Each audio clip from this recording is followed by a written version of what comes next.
Well, welcome everybody. Well, let's turn around here real quick. Wednesday, hump day, whatever you want to call it, middle of the week.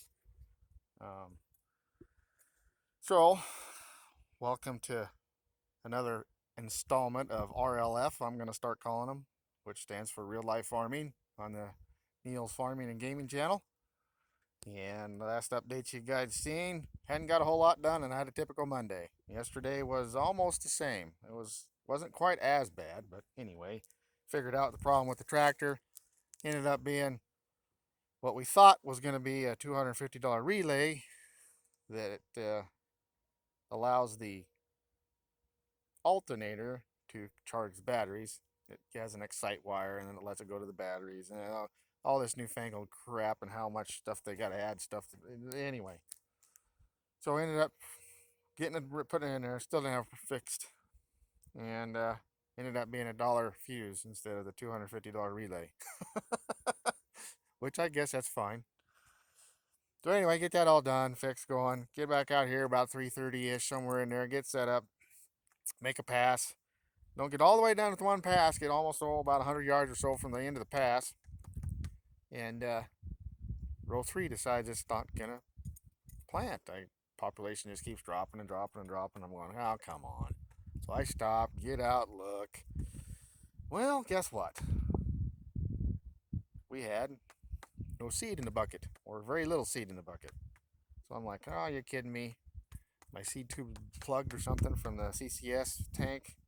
And so I get out, fart around with it, mess around with anything for about 45 minutes to an hour, trying to get the thing to plant and get some seed. And take the tube off, mess around with it. Doesn't seem like it's plugged. Turn the CCS fan on while it's off, blow seed everywhere. So anyway, and I can blow through the tube with my mouth. So I'm thinking, well, it's not plugged.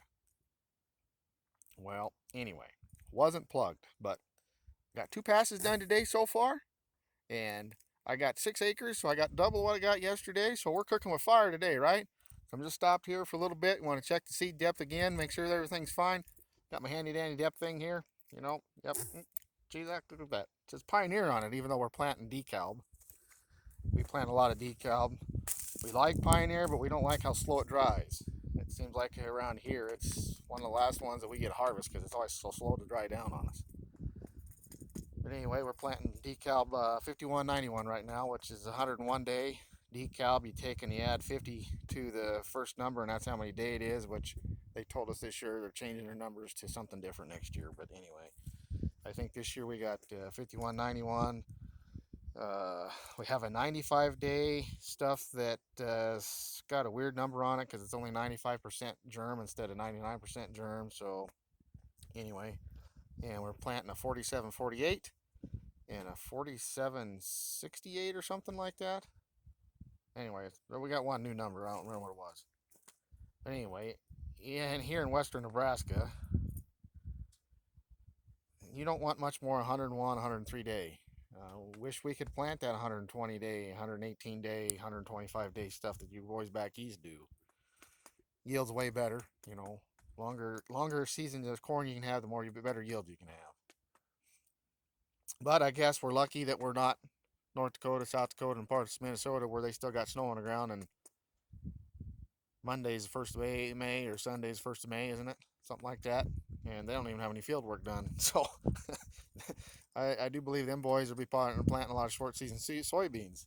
I don't even know if they'll be able to get any corn in the ground.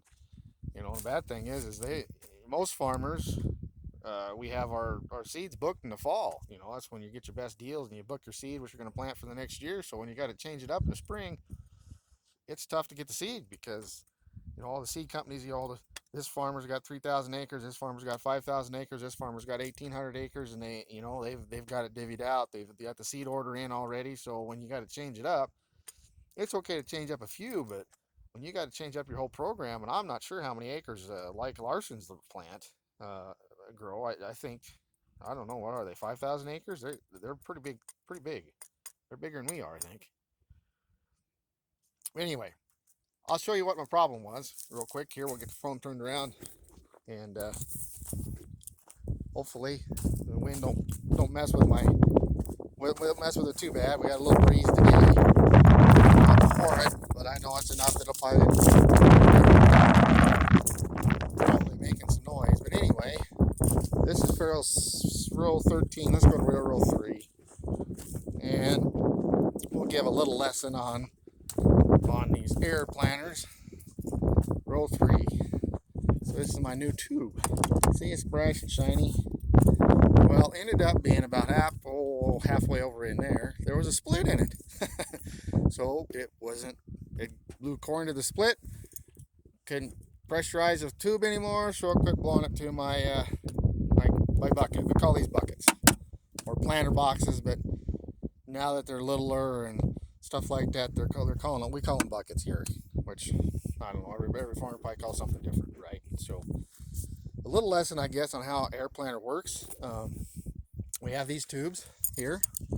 These are the seed tubes, and then these tubes here are vacuum tubes. So we have 3 sets of fans on here, and you can see where the air compressor is, and that's for, we have pneumatic downforce on this planter. But right in front of there, you can see that black thing where the tube goes in there. There's 2 of them, one stacked on top of each other, and those are our vacuum fans. And you have 2, and the way this planter's set up is the middle one, the bottom one does the middle bar, and then the top one does the wings. And what it does is it's like a vacuum, and you have a vacuum, so it sucks air through here, and you have a little inlet here. And what it does is, this is a seed plate here, and you got these little individual things here called, these are cells, seed cells. And as it sucks the vacuum through there, and this spins, and it goes by here, and there's corn down here, or whatever you're planting on the other side, and it sucks it to the plate. So as it sucks it to the plate, it comes around, and right in here, you can just barely see that, where that John Deere sign is down in there. I don't know if you can see that or not. Anyway, there's a seed tube, like I was talking about the other day with our new planter. And there's brushes in there. And there's also this thing here, right here, the doubles eliminator. Anyway, we'll close this back out. Oh, whoops. Oh, and there's also this, a knocker. Helps knock the seeds out of the seed plate if the seed brush doesn't do it. And we'll get that closed. But anyway, that seed, as it comes around there, the brush hits it, the knocker, and then drops it into the seed, and it goes down this tube and drops in here. And here's your opening discs. To make your furrow to drop your disc in. These are your gauge wheels. Changes the height on how far you're down, plant your seed depth. And we like to plant about 1.5 to 2 inches around here. And then these are our Yetter 2x2 pop-up fertilizer. When we use it, this field we're not using it because we don't need as much fertilizer here, so we dry spreaded it, and it doesn't need very much phosphorus. We got some fields that we got some phosphorus we need to add to that we'll put some dry liquid on with. And then of course you have your closing wheels, which these are the standard John Deere closing wheels. And then we have drag chains, and you can see the drag chains help close up the trench a little. And so after that, that's kind of how it works. And what happens here with the seed tube, you have a vent over here on this side. I'll open this up here quick. And here's your vent. These get nasty. And then get that back in there. And then down in there, this bad boy here is your elbow, and see you got holes in there. And what happens is you have a vacuum kind of, instead it's pressurized. So you have a pressurized fan over here. This is what we call our CCS fan. And we call it a CCS fan because John Deere calls their planters like this a CCS, which stands for Central Commodity System, I think is what that stands for. I think that's what it stands for. Anyway, there's your CCS fan. And what it does is it pressurizes those two tanks with seeds in it. And then, of course, you have your manifold here, pushes it, and then have all your lines, and it blows all the seed to all of your pots. So with that hole the other day, that's why it wasn't blowing any seed. It was blow it through the hole and stop because it was losing pressure. And there's the fertilizer pump, and there's the fertilizer controller, and that's a quick rundown. And it looks like I got me a slight leak on a hydraulic hose, of course, because why would we want to just go? But you know what? I'm probably going to plant today and then tell Jeff that he needs to get me a hose and replace that another day, because it ain't that bad that I can't be planting. We got to get our seed in the ground. So without further ado, let's go over here and see what we got for seed. And right here's where I backed up. And this isn't always the best place to look, especially on a wing, because a wing, when you lift, they have they tip up, so it kicks out your deal. So this isn't the best place to look, but there's a seed right there, and that's pretty close to 2 inches. And that's where I want to be, but that's not where I want to really look. I want to look over here, and as you can see, we're kind of dry. As much snow as we had on the ground all winter long, we're kind of dry. So let's see if we can get something dug up here. See what we got. Kind of not a bad day compared to yesterday. Man, yesterday was pretty chilly. And I had to, you can see our seed trench is kind of crumbly, and we got a little bit of moisture there, not much. Wish we had some more. Actually, that rain we were supposed to get would have been nice. And this particular number, we're planting a population of 34,000. I know some people plant a lot more than that. Some plant less. All right, come on. Where you at, buddy? You gotta have a seed in here somewhere.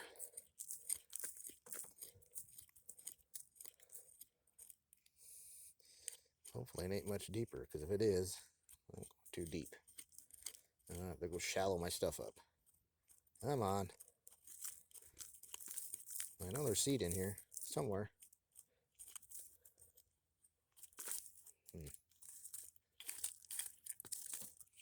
And we practice minimum tillage. There we are. There you are. It's off. All right. Let me poke you down in the ground. Let me get a better spot. We'll go over another row here, back here maybe. And let's see what we got here.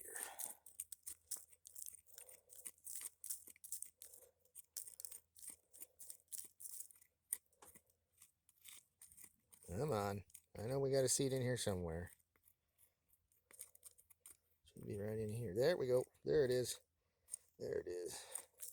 Come on. There he is, right there.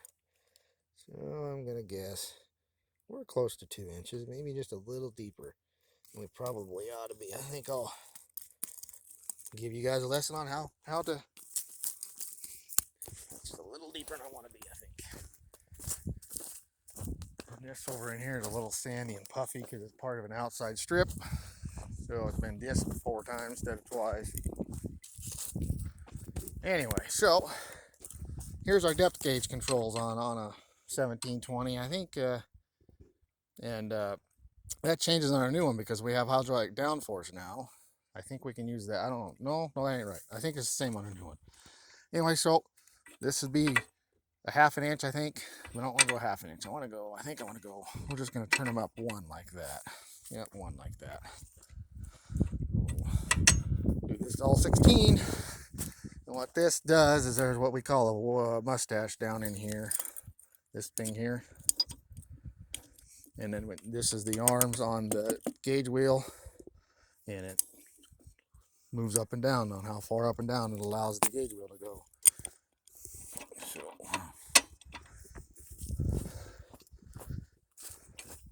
and that allows how deep your opening discs go.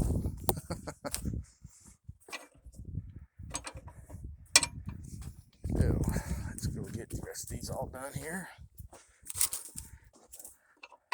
So there's planting 101 on an air planter, or a vacuum planter, I guess. And they've been around for quite some time.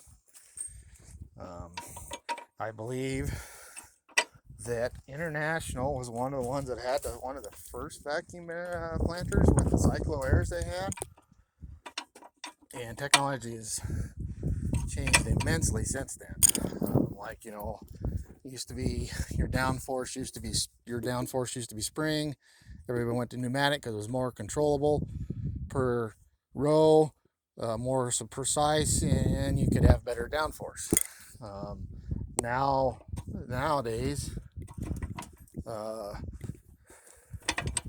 even pneumatic is okay, but now everything's hydraulic downforce, which is even supposed to be more accurate yet. And we would like to get away from these standard John Deere closing wheels. We would like to go to like a twisted poly, something like that, because then it breaks up your clods a little bit better, and it's just a little bit better closing than. And seed to contact soil is very important. And come on, there we go. Must have that one adjusted just a little too tight on my arms. Anyway, there we go. And the better seed to soil contact you have, you don't want any air, you don't want nothing, and this is sandy enough and dry enough right now, we ain't got a problem. Now, if you're in heavier wet soil, you know, that's all that kind of stuff. And these are what we call trash wheels. And what they do, and like here you can see, this corner here is a gravity irrigated corner, and last year was the first year we irrigated. It used to be dry land, it used to be grass actually, and we tore it up and started planting it. As you can see over there a little bit on that hill, you can see where we got more corn stalks, and this is the second year, so we're going corn on corn. So these are important. Trash wheels are important when you're doing planting like that. In this planter, if we wanted, we have a coulter on it. If we wanted to do no-till, we could, but man, it's just so hard. We've done no-till a time or two, and it just, around here, if you don't get the right kind of moisture and have a mellower ground, it's hard to have really good no-till corn. We were about 50 bushel the acre or less on our no-till that we tried a couple of years ago compared to a minimum tillage conventional till type system. Now, what I'd really like to go to is we really want to go to strip till. That just makes sense to me. Why tear up all this ground when if you're doing strip till, you're only 15 inches where you're planting, and you're saving that much more soil moisture. You're putting, you know, I just think it'd be better. Your fertilizer is where your strip's at, not broadcasted all over everything. But anyway, back to our trash wheels. The reason why these are here is because when you get into the heavier stuff, they spin like that and they throw the trash out. You don't want them to dig trenches like we've kind of got here, and part of that's because it's an end pass and it's really soft. So anyway, got that all done, and I think it's time to climb up here in the tractor cab and we'll do some more planting.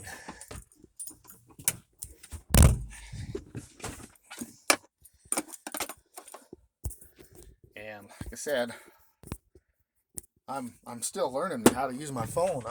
Mike Mitchell does a good job. And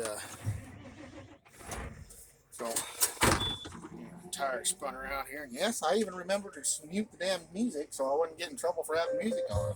Oh, there we go. Better mute it again. All right. So I'll turn my fans on here. And I've always got that goddamn warning.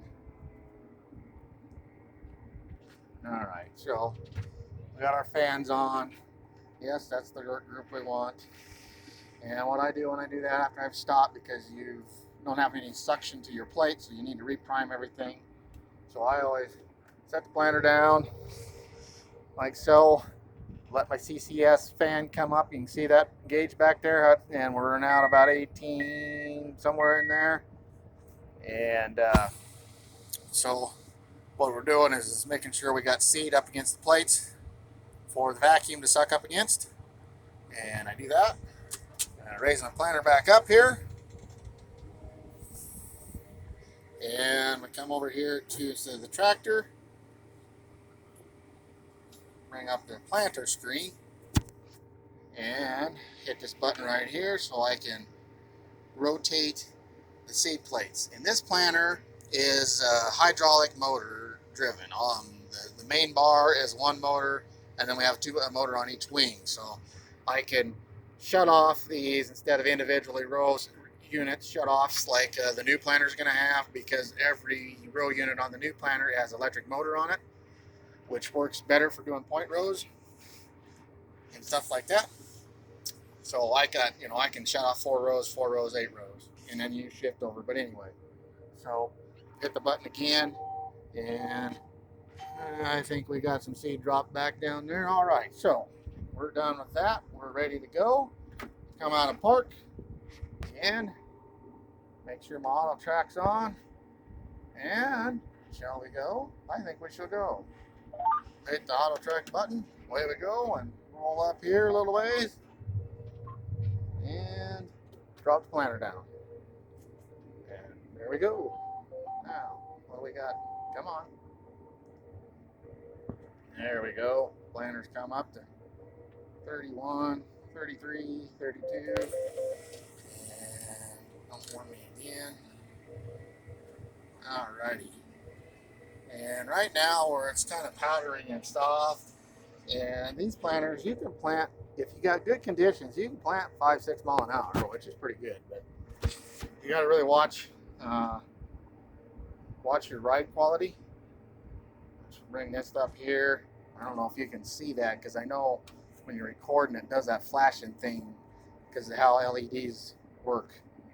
But anyways, you can see we're kind of kicking up a pretty amount of dust. It's dry. As much as I was complaining about wanting to get corn in the ground, we could use some rain. A little rain yesterday wouldn't hurt us. About an inch, making planting conditions perfect. A little wetter ground, a little some moisture in the soil for that seed. I don't know what our ground temperature's at right now. I don't know what it is. I just know that it's got to be fairly chilly. It can't be as warm as what we'd like it. At 54 degrees or 52, somewhere in there, where you kind of want to target shoot for at least putting corn in the ground, so it don't sit there and rot. Which a lot of new corn varieties, they don't rot so much in the ground because they got coatings and stuff on them against bugs and that kind of stuff. But anyhow, so we're out here just going back and forth, and hopefully, God providing, we keep going back and forth all day long. And that number up there, that 7 acres that I've planted today, is double what I planted with my 2.5 yesterday. So I guess we're already cooking with fire, right? Would that be the proper term? Anyhow, this is actually going really good so far. Let's just hope we keep it going really good. And I'll keep you in here keep recording here for a little bit. Turn you around. See if I don't drop you. Watch me for a minute or two. And I'll probably drop the phone. I don't know how Mike Mitchell uses his phone all the time.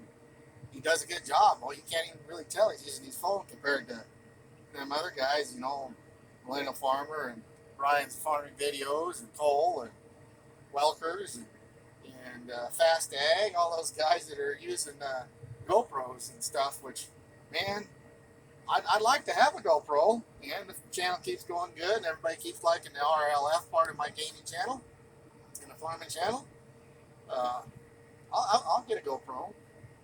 And hell, I might even get fancy and get me a damn drone, so I can crash it like everybody else does, right? We'll see what the neighbor's good-looking wife's doing in the pool. That's not what you're supposed to use drones for. What am I saying? This is supposed to be a PG channel, right? Anybody knows me very well, they know I'm not a PG guy.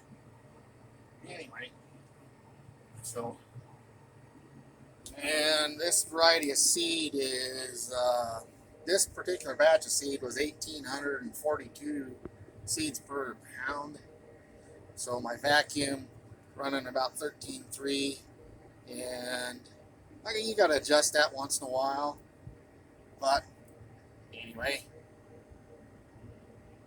everything seems to be finally going good. Got all my crap fixed, and well, looks like the nosy neighbors coming over here to make sure I planted on the line right. Anyway, yeah, a friend of mine, Harry, what his name is. Anyway, let's see if we can get this done without dropping my damn phone while I'm backing up. Kind of show you how we back up, lift up, and that kind of stuff. Like I said, I don't know how Mike Mitchell does that. Anyhow, lucky him. Slow up here a little bit. Come to a stop. Lift my planter like so, and spin around here. Back up. Slightly come off to the one side, spin her around, and get about halfway. Watch my line up there, hit the auto drive button, and bingo. We'll let the rest of the steering go by itself. How's that sound?